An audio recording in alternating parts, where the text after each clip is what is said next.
Hypothetical Universe by Edmund Imami and Sarah Carter. We have some pretty cool results for the simulated universe. I want to make the normal matter very low, dark matter pretty high, and the dark energy around 17.5%. The reason I picked these values for the normal matter was because I wanted the graph to show a very stark difference between what the simulated universe would have and what our universe that we currently reside in would have. Our Hubble constant will be 70 kilometers over seconds over megaparsecs.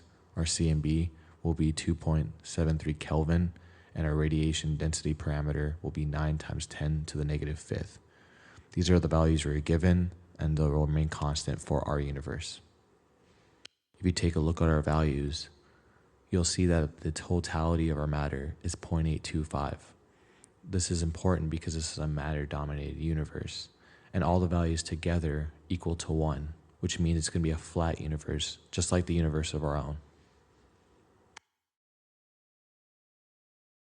Let's get into the comparisons of the simulated universe and our universe. It may be subtle, but we can actually see that our universe is actually brighter and less defined than the universe that we currently reside in. The reason being is that the simulated universe is more matter dominant. Switching over to the graph, we can visually see that the peak in the simulated universe is lower than the peak in the benchmark universe. The reason for the lower multiple is because the simulated universe has less dark energy and more matter. The consequence of this is the expansion rate in the simulated universe accelerated far slower than the recombination event took place.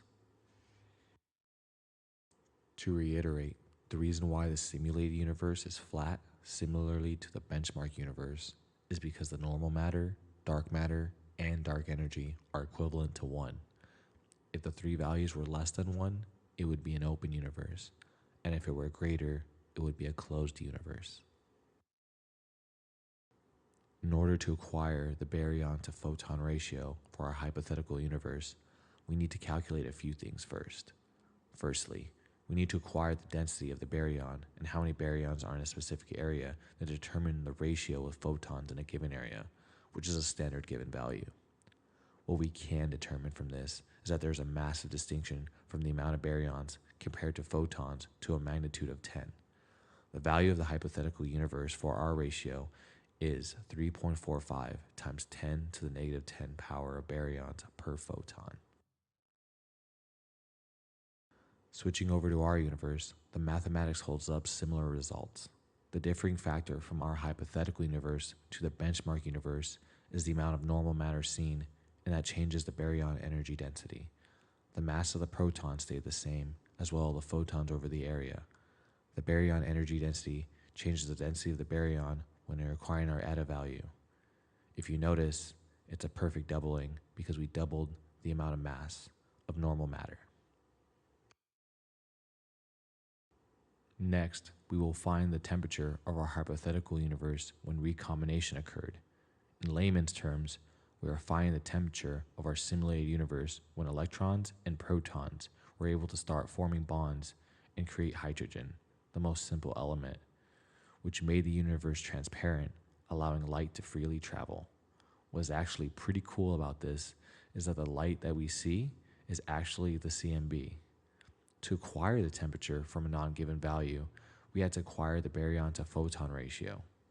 Similarly to the last slides, this will be the one central difference between our simulated universe and the benchmark universe. After applying the mathematics, we will end up at a temperature of approximately 7,243.66 Kelvin. Changing only the baryon to photon ratio in our equation, the benchmark's universe temperature at recombination was approximately 240 Kelvin hotter. Continuing forward, we will calculate the redshift from recombination and its scale with the universe size currently. The value that we are going to acquire is the stretching of the light as it travels through space. So the value that we acquire utilizing the recombination temperature over T0 minus 1 gives us the redshift expansion of our light. Scaled in size to our hypothetical universe currently from the recombination event, the recombination size of the universe is approximately 0.0377% of the size of the hypothetical universe is now. Looking at our benchmark universe, the redshift expansion is greater, and all the mathematics up to this point still originates from the difference in normal matter that has cascaded into the rest of these equations.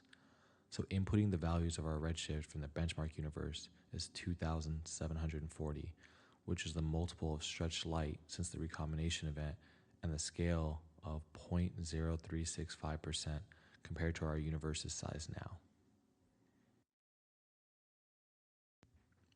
Here is where things will start to get interesting, because now our differing values will come from dark matter in conjunction with normal matter. The simulated universe, unlike our benchmark, is matter dominant, and that will start showing in the equation. What we are trying to figure out at this point quantitatively is the redshift, stretching of light, when both matter and radiation reach an equality point. Inputting the totality of the sum of mass in our hypothetical universe over the radiation density parameter -1 gives us the point of energy density equivalence with radiation. And continuing further, we apply that to acquire the size comparable of when this event occurred compared to the universe's size now, which is 0.011% of the hypothetical universe's size. Performing the same mathematics with the differing sum of matter for our benchmark universe will get a massively different redshift. This is cool because what this is telling us is at this moment, bonds can finally be formed. It is why our hypothetical universe is younger. The higher redshift of 9165 compared to the redshift of 3610 of the benchmark universe means that the 9165 redshift happens sooner and hotter, overtaking the radiation.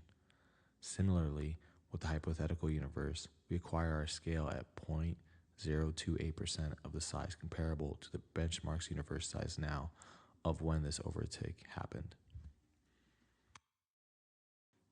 At this point, we have chosen a specific moment in time for matter domination. To understand what is going on, you need a value below the redshift. The reason being is, if you choose a value above the redshift, you're essentially going more back in time, and then you will be in a radiation-dominated era. We could choose any value below the redshift value from the last equation, but picking 999 makes the math extremely easy, so we are going to go with that value. Next, we are going to acquire the expansion rate of the universe utilizing the Friedmann equation. What is great about this equation is all the values are previously given values, and so utilizing the summation of matter, dark energy, radiation density parameter, and the Hubble constant, and our chosen redshift value, we just need to plug and chug to acquire the expansion rate. The expansion rate at this specific moment in time is 2.12 times 10 to the 6th power kilometers over seconds megaparsecs. For this portion, we are going to find the critical density. The reason this is important is that we should have an equivalent critical density and total density.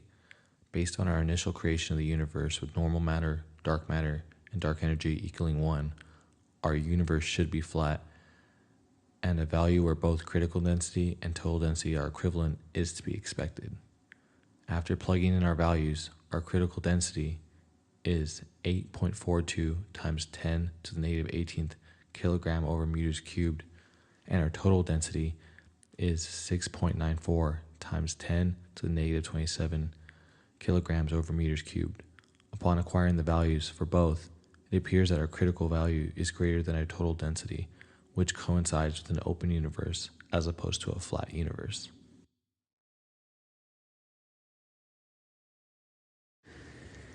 Lastly, for our equations, we are acquiring the acceleration of the universe altogether. Based on previous equations, we have all the values needed to perform a plug and chug into the acceleration equation. The acceleration that specific redshift exhibits is a negative 3.88 times 10 to the negative 33. This negative demonstrates at this point in time of the redshift that our matter-dominated universe has been overtaken by dark energy and is deaccelerating. Eventually, dark energy will cause the universe to accelerate, but the time needed for this process is significantly longer than our hypothetical universe than in the benchmark due to its high matter content. Based on our mathematical calculations, it appears we are an open universe, but based on the summation of matter and energy being one, we are a flat universe. As in the previous slide, our universe is currently deaccelerating, but eventually dark energy will take over and cause the universe to reaccelerate. The ending for a flat universe is it will experience an eternal expansion where every particle will spread out having an even amount of energy, the hot death. There will be particles, but having no energy differentials means no reactions can or will occur. Although there are discussions about quantum tunneling to a lower energy version of the universe, these discussions are primarily speculative. Eventually, in the far, far future, a cosmologist will think that our galaxy is the only thing in the known universe, due to the acceleration and expansion of our universe eventually overtaking the speed of light. Here is a summary of the key differences between our hypothetical universe and the benchmark universe. The lower baryon to photon ratio in our model delayed recombination, as seen in its lower recombination temperature and redshift. This indicates that photons remain coupled to matter for a longer period before neutral hydrogen formed. As a result, our universe had expanded slightly more before recombination occurred compared to the benchmark case. Additionally, the higher matter density in our universe caused a transition from radiation to matter domination to occur earlier, allowing the formation of structures to begin sooner. Because our universe is strongly matter dominated, dark energy has a minimal influence and will have negligible effects on its long-term evolution. Graphically, we separate the two axes with matter density on the x-axis and dark energy density on the y-axis. Our hypothetical universe lies on a flat line with a summation of total matter being 0.825 and dark energy being 0.175. To reiterate, we are a flat universe because the summation of matter with dark energy is equal to 1. What is really interesting about our universe is that it is completely to the bottom right, where it doesn't follow the physical properties we experience in our universe with the CMB, supernova, and baryon acoustic oscillations. Based on its location with minimal amounts of dark energy, our universe will be deaccelerating as opposed to accelerating like we see in the benchmark universe.